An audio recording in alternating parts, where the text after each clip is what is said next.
This solid earth is but a shadow. Heaven forever or else hell forever, that is the reality.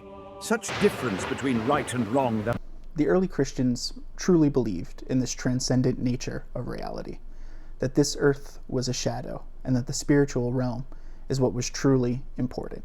so many years men fought and planned and struggled there, all forgotten now except by the gods, and silently gave away their life.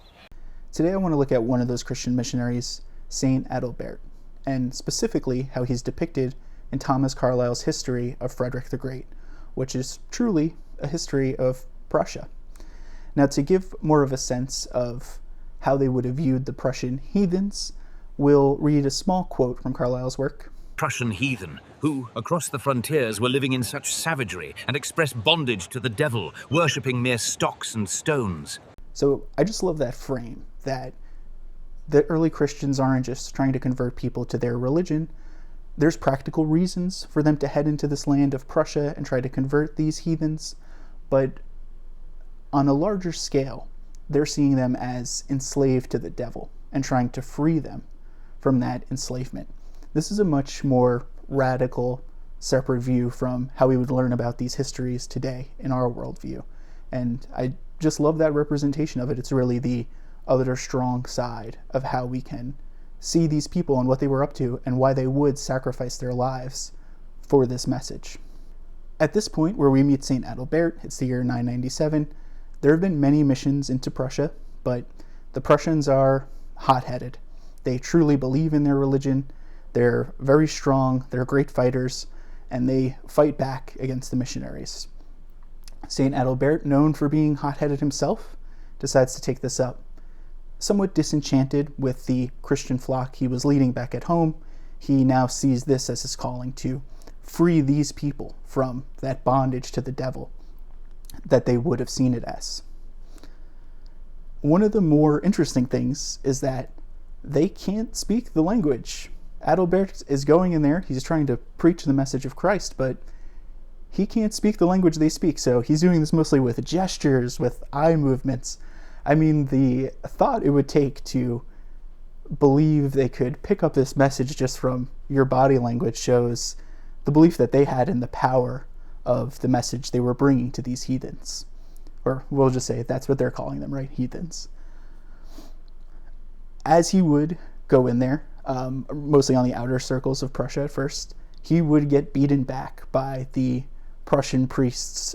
They were vehement about their religion. They didn't want anything to do with Christianity, and he would often get beat and he'd get up and try again. He had major resilience, though eventually he did go deep into their land and wound up in a sacred territory where ultimately they tried to push him back. Apparently he did not know he was in that sacred territory, and he was eventually killed. And the interesting thing about this story is that they say he died in the form of a crucifix, fell to the floor in the shape of the cross. Now, whether that's true or not, I think the symbolic power of it is long-lasting and still makes the story strike today. So I'm going to read another little quote from Frederick the Great on that. At all events, he lies there, beautiful though bloody, in the form of a crucifix, zealous Adalbert, the hot spirit of him now at last cold, and has clapped his mark upon the heathen country, protesting to the last. Really powerful stuff. Using his spirit to try and change the eternal fate of those people as he saw it. What this story brings up for me is the power of that belief in their religion. I mean, do people in our world believe in anything this strongly? To go in, to peacefully preach, to sacrifice your life for the message, truly believing the eternal lives of others are on the line.